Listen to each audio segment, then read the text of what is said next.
Hello दोस्तों, मेरा नाम है चितांश। दोस्तों, इस वीडियो में हम फर्स्ट फ्लाइट का 7वां चैप्टर ग्लिम्पसेस ऑफ इंडिया यानी इंडिया की झलक को पढ़ेंगे।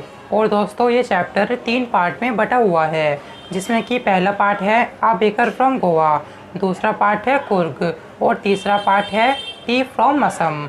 और दोस्तों, इन सभी पार्टों में हम इंडिया के कुछ राज्यों की झलक को देखेंगे, यानी हम इन तीनों पार्ट में इंडिया के कुछ राज्यों के बारे में पढ़ेंगे।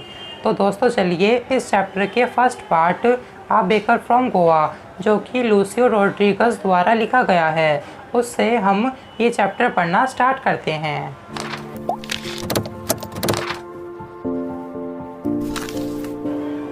और दोस्तों, आ बेकर फ्रॉम गोवा, इस पार्ट में ऑथर ने हमें पहले बताया है कि गोवा में लव्स यानी ब्रेड बनना कैसे स्टार्ट हुए, और फिर ऑथर ने हमें इन्हीं लव्स से रिलेटेड अपने बचपन की कुछ यादों के बारे में हमें बताया है।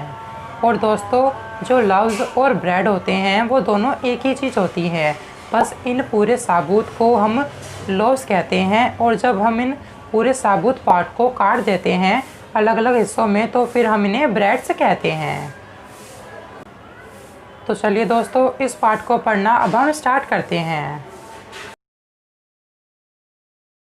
तो दोस्तों, ऑथर बताते हैं कि गोवा पर बहुत पहले पोर्टुगीज़ का राज हुआ करता था, और पोर्टुगीज़ ने गोवा पर लगभग 400 सालों तक राज किया था। और पोर्टुगीज़ के लोगों को लोव्स खाना बहुत पसंद होता था, इसीलिए उन लोगों ने गोवा में भी लोव्स बनाने शुरू कर दिए, और ऐसे गोवा में लोव्स बनने और खाने शुरू हुए। और पोर्टुगीज़ के गोवा से जाने के बाद भी लोव्स बनना वहाँ बंद नहीं हुए, क्योंकि पोर्टुगीज़ के लोगों की वजह से गोवा में रहने वाले लोगों को भी लोव्स खाने की आदत पड़ गई थी, और गोवा के लोगों को भी लोव्स खाना बहुत पसंद आ गया था, इसीलिए गोवा में कभी लोव्स बनने बंद नहीं हुए। फिर दोस्तों, ऑथर हमें इन्हीं लोव्स से रिलेटेड अपनी बचपन से जुड़ी हुई कुछ बातें बताते हैं। दोस्तों, ऑथर बताते हैं कि मेरे बचपन में जो लोव्स बनाने वाले बेकर्स हुआ करते थे, वो दिन में 2 बार हमारे घर लोव्स और बैंगल्स देने के लिए आया करते थे, एक बार सुबह और फिर एक बार शाम को। दोस्तों, फिर ऑथर बताते हैं कि जब बेकर्स सुबह हमारे घर आया करते थे तो वो अपनी बैम्बू से झंग झंग सा एक साउंड प्रोड्यूस करते थे, जिसे सुनकर हमारी नींद खुल जाती थी, और हम बिना ब्रश किए और बिना मुंह धोए उन बैंगल्स को खाने के लिए बेकर्स के पास भागते थे। और दोस्तों, ऑथर बताते हैं कि बचपन में मुझे लगता था कि ब्रश करने की क्या ज़रूरत है, जबकि चाय के साथ तो सब कुछ धोकर साफ़ हो ही जाता है, और आखिर एक शेर भी तो कभी ब्रश नहीं करता।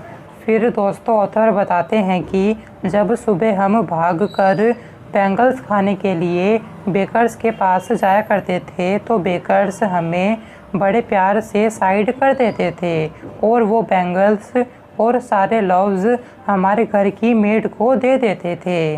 और जो लव्स हुआ करते थे वो बड़ों के लिए होते थे, और जो बैंगल्स होते थे वो खाने में मीठे होते थे, और वो हम बच्चों के लिए होते थे। और दोस्तों, ऑथर बताते हैं कि गोवा में बेकर्स को पैडर्स कहा जाता है।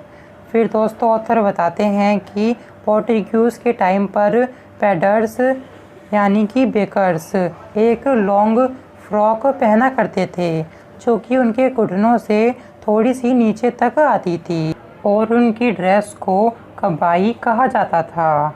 लेकिन मेरे बचपन के टाइम पर जो पैडर्स हुआ करते थे वो शर्ट और ट्राउज़र पहना करते थे, और अगर अभी भी कोई व्यक्ति गोवा में घुटनों से थोड़ी नीचे की पैंट पहने हुए दिखता है तो लोग उसे देखकर कहते हैं कि इसने तो पैडर्स जैसी ड्रेस पहनी हुई है। फिर दोस्तों, ऑथर बताते हैं कि पैडर्स अपने सिर पर एक टोकरी में लव्स को रख कर बेचा करते थे, और वो अपने एक हाथ से अपनी टोकरी संभालते थे और दूसरे हाथ में उनके बैम्बू हुआ करती थी, जिसे वो ज़मीन पर मारकर झंग झंग सा साउंड प्रोड्यूस करा करते थे। और पैडर्स अपना सारा बिल हर घर से महीने के लास्ट में ही लिया करते थे और वो अपना सारा हिसाब और घरों का बिल पेंसिल से दीवारों पर लिख कर ही रखते थे। और उनका बिजनेस बहुत अच्छा चलता था क्योंकि सभी बेकर्स दिखने में बहुत हेल्दी लगते थे और वो सभी बहुत खुश रहते थे। और फिर वो बताते हैं कि मेरे बचपन के टाइम पर बॉल, जो कि एक तरीके की मीठी ब्रेड हुआ करती थी, उसे लोग खाना बहुत पसंद करा करते थे और शादियों में लोग एक दूसरे को गिफ्ट्स के साथ बॉल ज़रूर दिया करते थे। और अपनी बेटी की सगाई के अवसर पर घर की औरतें ब्रेड से सैंडविचेस बनाया करती थीं और केक और बोलिनहास, जो कि छोटी छोटी गोल ब्रेड्स होती हैं, उसे क्रिसमस और बाकी त्योहारों पर ज़रूर बनवाया जाता था। और इसीलिए गांव में बेकर्स और उनकी भट्टी का होना बहुत ज़रूरी होता था क्योंकि उस टाइम पर केक्स और बाकी सभी चीज़ें बेकर्स ही बनाया करते थे। तो दोस्तों, इस वीडियो में हमने फर्स्ट फ्लाइट के 7th चैप्टर के फर्स्ट पार्ट को कंप्लीट कर लिया है। और दोस्तों, अगर आपको इस पार्ट से रिलेटेड कोई भी क्वेश्चन या डाउट हो तो आप कमेंट करके पूछ सकते हैं।